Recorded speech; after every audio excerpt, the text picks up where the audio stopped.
Hi, my name is Mina Breezy, and I will be presenting my biopic, Extremely Wicked, Shockingly Vile, or Shockingly Evil and Vile. Let's first play a little trailer so you can kind of get into the rhythm. That guy's been staring at you all night. What do you say we get out of here? What is it about this guy? When I feel his love, I feel like I'm on top of the world. There are things you don't know Hi, officer. I think I must be lost. that will shock you beyond your worst nightmare. I am innocent. You don't actually believe this garbage, do you? It's in all the papers, Ted. Monkey! Oh! How did his name get on that suspect list? I want to come see you. I was really hoping you'd say that. This case is about catching a monster. Ladies and gentlemen, I am that innocent suspect. You are skating on thin ice, partner. The media has convicted Ted before he's had his day in court. I'm gagged, and you're not. I wonder whether he did it or not. I'm more popular than Disney World.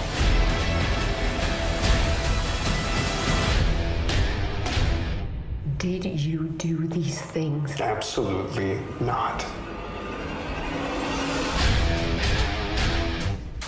Let me get back to plotting my escape here.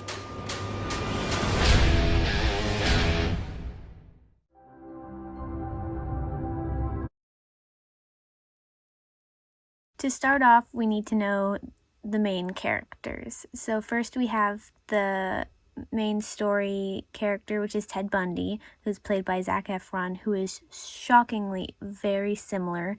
So they did an amazing job with the character casting, like spot on. His full name is Theodore Bundy, aka the Chi Omega Killer, but most of us know just Ted Bundy. He was born November 24th, 1946, and was executed January 24th, 1989. So almost weirdly the same day. Theodore Bundy was an American serial killer and a necrophiliac who assaulted and murdered young women and girls during the 1970s and died in the 1980s. Two dramatic escapes before his ultimate recapture in 1978.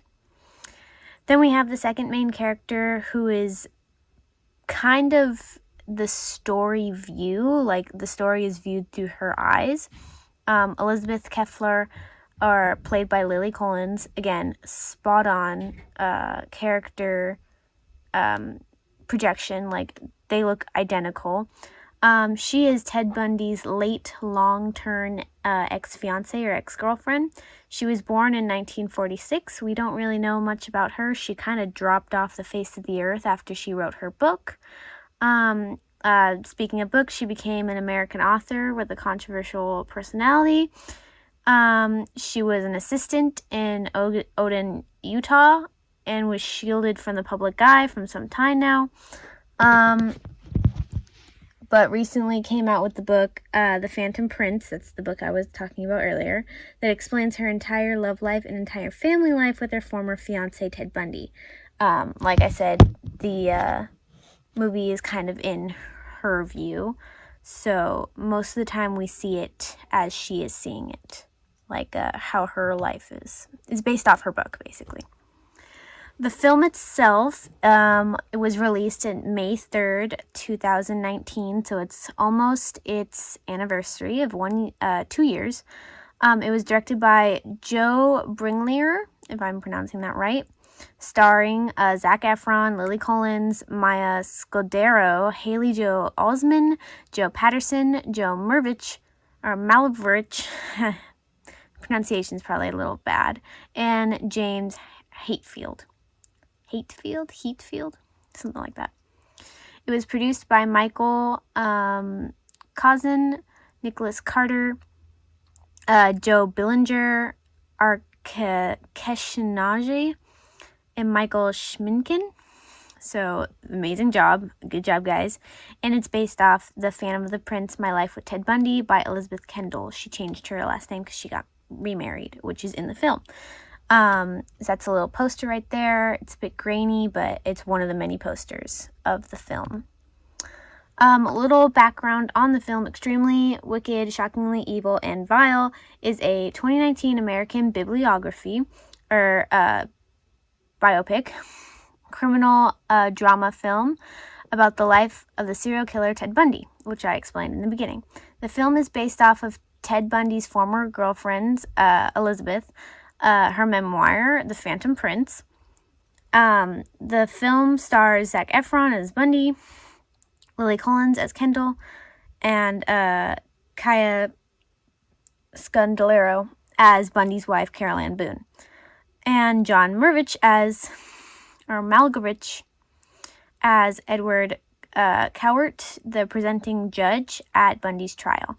He did an amazing job. The title of the film is referred to Cowart's remarks on Bundy's murders while sentencing him to death. Extremely wicked, shockingly evil, and vile. He actually, said those words to him. I couldn't find a clip of him saying it, but there are trial videos later on in the film. It was shown at the Sundance Film Festival on January 29th, 2019, and was released in the United States on May 3rd, 2019 on Netflix. Some more posters. As you can see, there's Lily Collins in almost all the posters with her daughter, Molly. So now we're going to start the compare and contrast of the evidence that is in real life and what is in the movie. In the movie, the timeline is set in 1969, which is the beginning of his murders, to 1989 with his execution. In real life, it is the same timeline, his murders and his execution. Technically, there are some Jane Does that we think were earlier, but we don't have. It's kind of say on right now.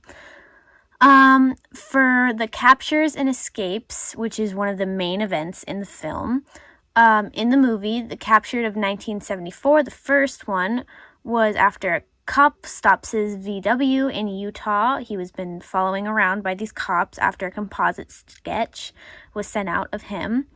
In the real story, was captured in fall of 1974 at a traffic stop. They searched his car and found incriminating evidence on the border of Utah.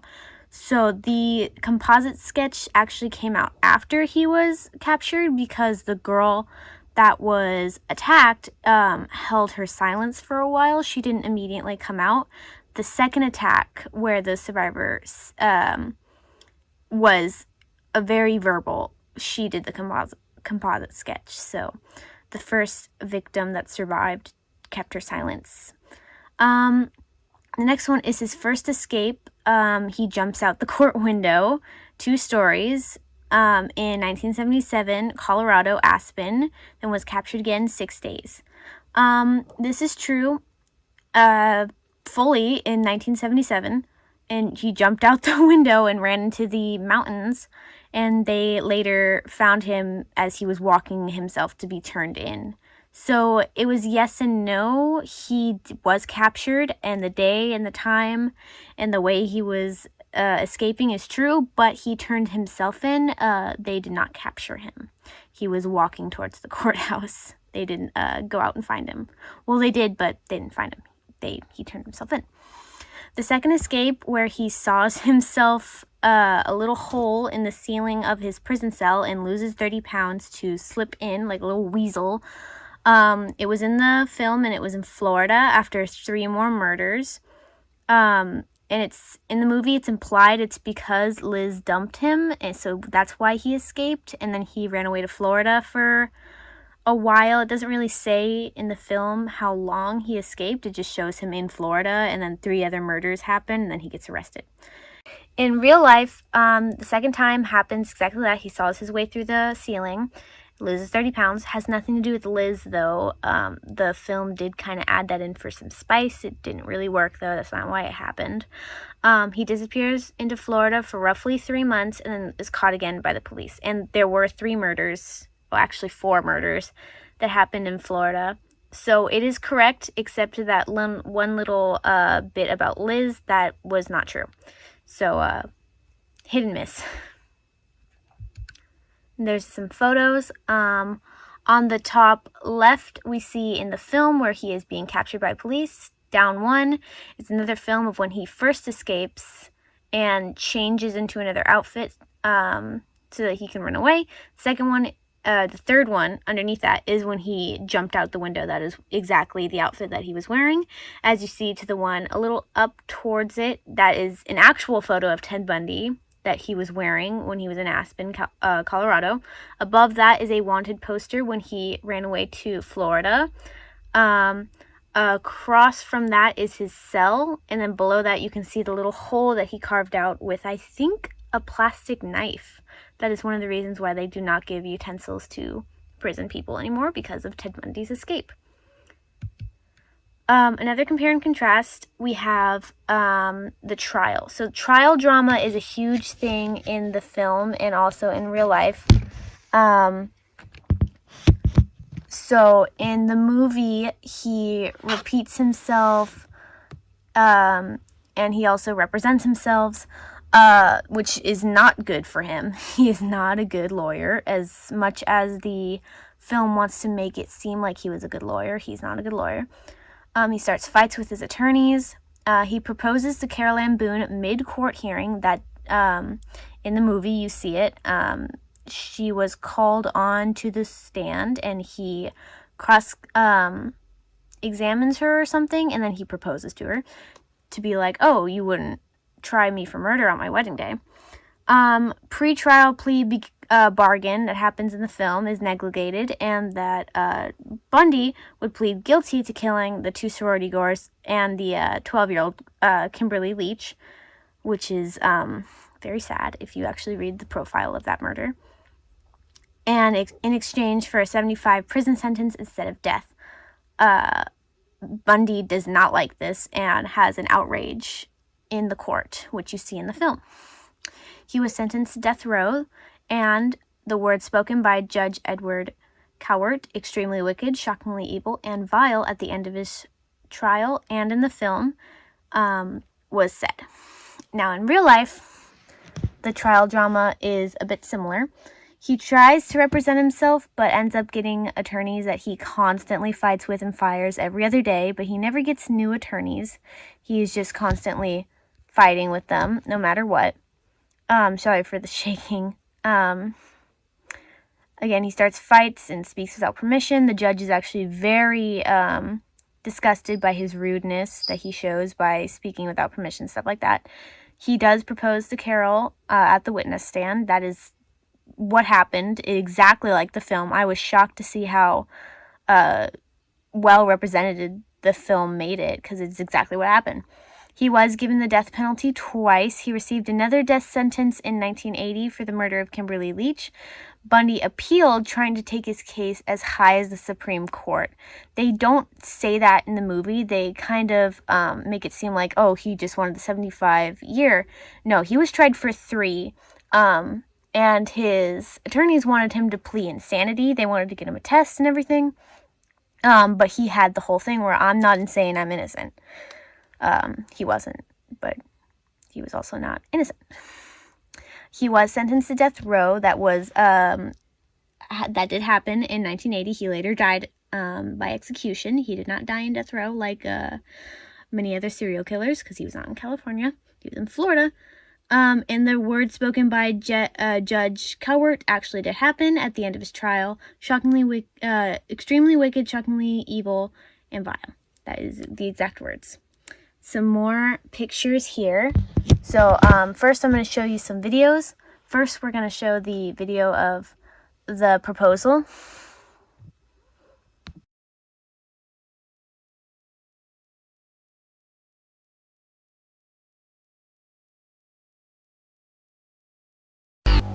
Carol, do you want to marry me? Yes. And I want to marry you? Yes. And I do want to marry you. You said you did.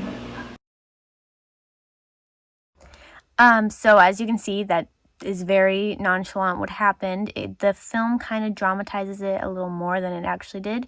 That is live footage. The Ted Bundy trial was filmed. It was all over the news. My dad actually remembers watching it with his mom. The second one is the judge sentencing him. So we'll watch that right now. A judge in Miami today followed the jury's recommendation and sentenced Theodore Bundy to die in the electric chair for the murder of 2 co-eds. Bundy is the 136th person under death sentence in Florida. Ed Rabel reports. Before pronouncing the sentence, Judge Edward Cowart let Bundy make a statement. I'm not asking for mercy, for I find it somewhat absurd to ask for mercy for something I did not do. So I will be tortured for and will suffer for and receive the pain for that act. But I will not share the burden for the guilt. In imposing sentence, Judge Cowart cited the savagery of the crimes and what he called the indifference of the defendant. This court, independent of, but in agreement with, the advisory sentence rendered by the jury, does hereby impose the death penalty upon the defendant Theodore Robert Bundy. Then, in an unexpected move, perhaps an afterthought, Cowart stunned the courtroom with some parting words for Bundy. Take care of yourself, young man. Thank you. I say that to you sincerely. Take care of yourself. It's a tragedy for this court to see such a total waste, I think, of humanity that I've experienced in this court. You're a bright young man. You made a good lawyer. I'd love to have you practice in front of me, but you went another way, partner. Bundy says he'll appeal. Meanwhile, he has been ordered to the state prison to await setting of the date of his execution in the electric chair. Ed Rabel, CBS News, Miami. So as you saw, the judge was they kind of blocked off the part where they said the line of the movie right when he was citing the penalty that Ted Bundy was going through, and he's saying like the deaths of her. After that, he did say how he thought the crimes were shockingly wicked, extremely vile, extremely evil and vile. But the newscaster kind of breaks it off right there, unfortunately. Now, the photos here, I kind of did a few of them to see how the movie, which is all on the left side, and the reel is all on the right side. So all the photos on the left side are the movie, and all the photos on the right side are real. And you can look through a few of them, like the teeth one in the movie. They kind of dramatize it. In real life, he did go extremely rage-filled into that office where they did his teeth. Didn't have to force him, though. He did calm down and go, look, here's my teeth. You're going to see that it doesn't match. It did match. It was actually one of the key points to their claim that he was guilty. It's what gave him the death penalty. So, not so smart. You can see him arguing with his attorneys on the right side in the upper corner. Both of them, him saying, And then the picture where he is spreading his arms wide on both the movie and the real side is extremely amazing to me, that they looked through the trial, they looked through the photos, and made it almost canny to both of them. Zac Efron did an amazing job portraying the character, even to his voice. If you actually watch the movie, you're going to hear his voice and think, oh my god, that sounds exactly like Ted Bundy. As I showed you the videos where you kind of heard his voice. Next, we have another compare and contrast of relationships. This is huge. So this is where the movie kind of clicks, where it's not as canny as it should be. In the movie, Ted and Liz are 6 years together and engaged at the end when he was caught. He was a father figure to her daughter, Molly. He and her stayed together through most of the trial, but Liz left before the Florida trial escape. But Ted still loved her and called her as much as possible, said all these things like, oh my god, my wife, blah, blah, blah, blah, blah. Liz felt guilty because she tipped off the police. That's also in the movie. She was the one that was like, hey, I think my boyfriend is the serial killer. Maybe you should check him out. That's why the cars were following him. That's why he had the check. Basically, her tip gave him away completely. He doesn't learn until later. Actually, I don't think he ever learns but in the movie he definitely learns, but in real life he doesn't. After that, she develops a severe drinking problem because of this guilt, and then meeting her now husband, Jerry Thompson, Jerry leads her out of that and kind of is like, oh, Ted's bad, come with me, blah. Another relationship was in the movie. Ted and Carol Ann Boone, that is his wife, the girl that he proposes to. In the movie, it started as friendship and the early stages of his murders. So, in the early stages of the movies where he's murdering people and Liz is kind of getting a little suspicious, you meet Carol and they're like, oh my god, we were best friends in Seattle, blah, blah, blah. We went to the same college. Then when Liz leaves Ted when he's in prison for the Florida murders, right before the escape, they become romantic, Ted and Carol. And then he proposes to her mid-trial, like we saw, and then they later get married while he's on death row and have a child. Now, in real life, the relationships between Ted and Liz, they worked together for 6 years and engaged for the last 2. Liz tipped off the police, like I said, and left right after. She did not stick around. Ted resented her for the entire time, for her leaving, not for her tipping off, because he didn't know. Saying that the last 4 people that he killed was because of her, because they looked identical to her. So they were not together during the trial. She left before the trial and the escapes, all of it. So none of it was because of her. The scene where she's visiting him in prison, that never happened. He was a sort of father figure to her daughter, Molly. Molly later explains it. It's a bit complicated, though. It's portrayed very nicely in the movie, though. That is nice. They did a good job with that. And she also always had a drinking problem. It wasn't because of Ted. She had a drinking problem well before that. Ted actually helped her out of the drinking problem in the beginning. She later got back on because of the guilt, but she always had a alcohol addiction. That is not something that Ted did on purpose anyway. Then we have Ted and Carol. Like I said, this one was the nick that kind of got him. They were together for 5 years and married for the last 3 years. Then they got divorced 2 years before his death, execution wise. They did have a daughter in prison, and they were engaged on that. That was true, like I said earlier. Their daughter's name was Rose. They did actually have a child, which is extremely, I don't even know how to say it. It's weird. That's what it is, because he was on death row. But yeah, they did get engaged, and all that was true. The only thing that wasn't true is that they were friends. They weren't actually friends. They were lovers before Liz, and they were lovers after Liz. So it kind of gets a little wonky there. Here's some photos of the real-life Liz and the real-life Ted and the real-life Carol and Ted. As you can see, the film kind of gives them a little bit of color and a little bit of spice, because in the real life they didn't actually look that crisp and clean. The court photo with Carol holding her womb is supposed to represent how she is pregnant, but they did not get pregnant then. They got pregnant when he was on death row after the trials, because she always believed that he was innocent until he said he wasn't. So there's a few. Then there's pictures of his daughter, Rose, who we have no trace of anymore. There is no historical trace of Rose Bundy anywhere. So I'm guessing that they changed their name. Makes sense. My thoughts on this movie. I kind of abbreviated it right there because it's kind of long. Like I said, great casting. Character projection is amazing. They look identical to each other. They act almost identical. And I'm extremely saying that for Zac Efron's Ted Bundy. He did an amazing job. I don't know if he did method acting or just stocked up on Ted Bundy news, but he is amazing in this movie. He looks like him. He acts like him. I think they made prosthetic teeth for him because his teeth were identical to the chopped up teeth that Ted Bundy had.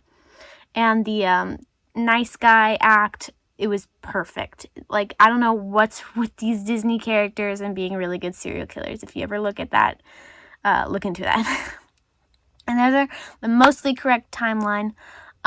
It is mostly correct. There is a few dramatic little spices that the producers put in, and like I said, with the relationships, that's where they kind of drop off. But other than that, from the time-wise, 1969 to 1989, they did pretty good. That was good. Time error, like props and costumes, very nice. I love the 1970s stuff and 1980s stuff that they did. They did a good job researching all the stuff that they would be using, like the phones and the shackles, even down to the type of paper and pencil that they use, if you look into that. Also the prison wear, the prison guards, how they act around each other. It is exactly like it would be in the 1970s and 1980s, so good job. Overall, I'd give it a 7 out of 10 because of the few dramaticist stuff that I didn't really like his outrage and stuff. He did not show that in the film. He shows it a lot, which I wasn't a fan of because that was a very close thing that he kept in. That's why he was such a good serial killer. And then the relationship screw-ups I did not like because it's not accurate. In conclusion, this biopic I give it a 7 out of 10, like I just said. It's accurate, but it has dramatists that I don't really like. I love the film. I love the cinematography. I love the script. It is such a good film based off of Elizabeth's book, or Liz, in the movie. They call her Liz, but her name is Elizabeth. She recently did I think it was on Dr. Phil, an interview with her daughter, Molly. I would recommend looking into that. She explains it a lot more than I'm going to explain, how the book and the movie contradict and correlate. The characters that were projected, amazing job. Mildly untruthful, but it was good otherwise. They sugar-coated the gravity of these crimes, though, but it is a movie, so I understand why. But I feel like they should have made it a little more serious and showed a little more of Ted's dark side, other than just sugar-coating and be like, oh, he definitely murdered them. They didn't do that. They showed a few things of him carrying dead bodies around and hacking off a girl's head with a hacksaw. That's also in the movie. It also happened in real life. Not fun. But I feel like they could have darkened the spectrum with this. Now I'm going to honor his victims because I want to be in the FBI, and I know how hard it is for victims of serial killers to get the recognition that they need. In the movie, they did not honor his victims, and that is the other top thing of why I'm giving it a 7 out of 10, because I feel that the victims should show as much honor as the people in real life and the serial killers. So here's a quick page of all the victims. I'm going to list off Karen Sparks, Linda Ann Healy, Dawn Gail Mason, Susan Elaine Rancourt, Roberta Kayleen Parks, Brenda Carol Ball, and Georgiana Hawkins, Janice Ann Oates, Denise Marilyn Hausland, Nancy Wilcox, a survivor who kept her silence, Renata Staple, Melissa Ann Smith, Laura Ann Amy. It's a lot, so I'm like getting a little emotional. Carol Dan Roch, Danny Kent, Karen, another Karen, let's see, Aileen Campbell, Julia Cunningham, Denise Lynn, Oliverson, Lynette Culver, Susan Curtis, Margaret Elizabeth Bowman, and Lisa Livy, Karen Chandler and Kathy Kindler, Cheryl Thomas, and Kimberly Leach, which is Bundy's last victim, who was 12 years old. My mom's maiden name is Leach, so there is a good possibility that she is related to me. That's why I have a lot of feeling toward these victims, because it kind of hits a little homey to me. But that is all the victims. All their pictures are out, so if you want to have a few moments just looking at the pictures. My face cam is not on so that you can see all the pictures onto this one. And here are my sources. Thank you so much. That is my biopic of the Ted Bundy movie. Extremely wicked, shockingly vile, or shockingly evil and vile. Thank you. All my sources are right there. And yes, I own all of the books on him. Thank you.